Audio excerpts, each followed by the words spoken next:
Tumsifu Yesu Kristo. Asalamu alaykum.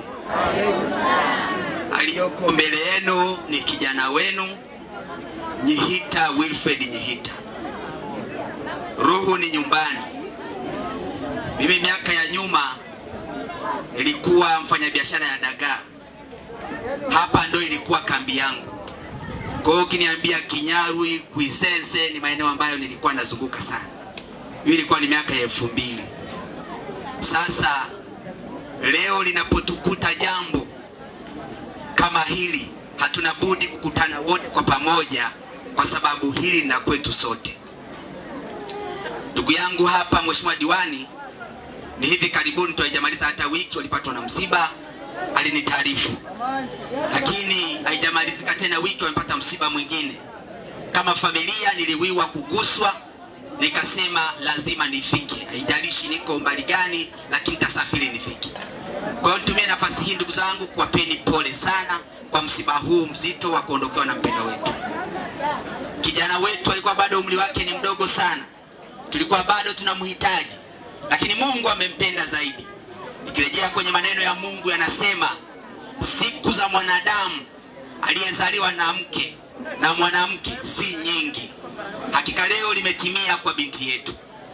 Wengine tulikuwa tunafikiri labda wazee ndo wameishi umri mrefu, ndo wanaweza kufa. Kumbe hayo ni mawazo ya binadamu. Lakini Mungu akiamua, hata aliyezaliwa leo anaweza kuondoka. Kwa hiyo poleni sana kwa kuondokewa na mpendwa wetu Pascalina. Kwa kweli binafsi nimeguswa na nimeumizwa na jambo hili. Ndugu zangu, ni sehemu ya kujifunza kila mtu kuyatengeneza mapito yake, kwa sababu haijui kesho yake. Leo limetokea kwa huyu, kesho hatujui litatokea kwa nani.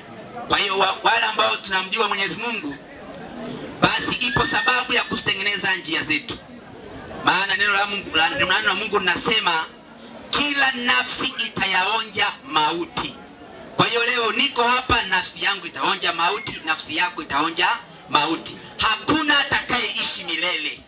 Kwa ndugu zangu, ninapotokea jambo kama hili, ni sehemu ya sisi kujifunza, kujua tuko safarini, hatujui atakayeondoka mara baada ya sisi kutawanyika eneo hili.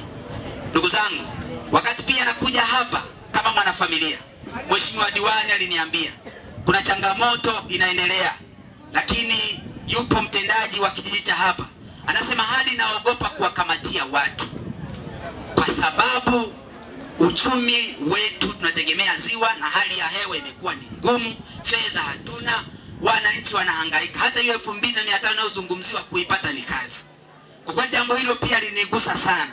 Kwa hiyo mimi kupitia msiba huu, pamoja kwamba tuko kwenye majonzi, niombe kwanza nikabidhi rambirambi yangu kwa wanafamilia, lakini pia niwachangie shilingi 500 kwa ajili ya hiyo shughuli ya ujenzi. Hii ni rambirambi kwa ajili ya familia, lakini naomba nikabidhi pia shilingi 500 kwa ajili ya kusaidia hii shughuli ya ujenzi. Ndugu zangu, sina maneno mazuri na matamu ya kusema. Tuko kwenye maumivu, lakini jambo kuu naloweza kulisema, Mwenyezi Mungu atutie faraja, Mwenyezi Mungu atulinde, Mwenyezi Mungu atutunze. Baada ya kusema hayo, asanteni sana, poleni sana.